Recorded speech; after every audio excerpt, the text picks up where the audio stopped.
Atari, you remember Atari? No, you don't, because it was even before you, Will. That was the OG.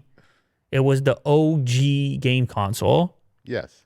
Oh, you do remember it? Of course. Okay, Yeah. easy, man. I mean, yeah, you're right. It's before my time. Like, you didn't have one, did they you? were OG.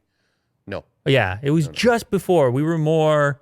Well, I had something called Intellivision at one point, but it was actually a hand-me-down from my parents who just had it in a box somewhere. I was like, what's this? And they're like, try it out. It was around the same era. Was this 83? Something like that? Mm-hmm. But really, the first console that we got real excited about was the original Nintendo Entertainment System. Yes. Probably you too? Yep. You had that as well? Yeah. So, but anyway, prior to this, Atari, and we were just talking about Apple, Atari played a role. If you watch any of those biographic films about Steve Jobs, Atari was right there at the forefront of the whole technological situation going on in Silicon Valley at the time. Yeah. He used to work at Atari. Exactly. For a little bit. And the games and everything was kicking off. And in a weird way, Atari was kind of the first computer system people put in their house. Mm-hmm. It was a gaming system, but guys were doing other stuff with it back then. And they kind of had a jump. But of course, things didn't work out as expected. However, they're trying to make a comeback here, and they have a really interesting approach. So they're putting out this game console to compete against the current generation of game consoles. It's styled in a retro way as kind of an homage to the original.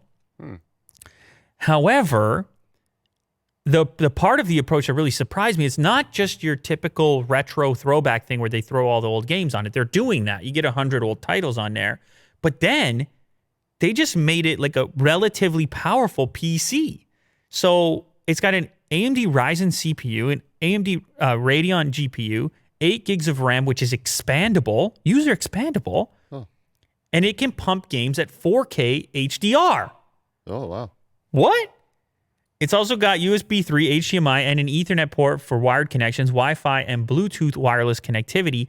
It has a classic style controller, like a joystick style controller, but then it also has a more modern controller like you would use with Xbox or PlayStation.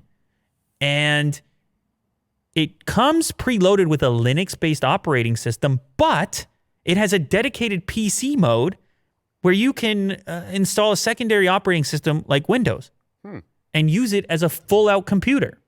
So it's kind of like a gaming PC from the couch that just so happens to be Atari branded and have the retro styling. Yeah, it looks really nice. It's kind of cool. Oh. Yeah.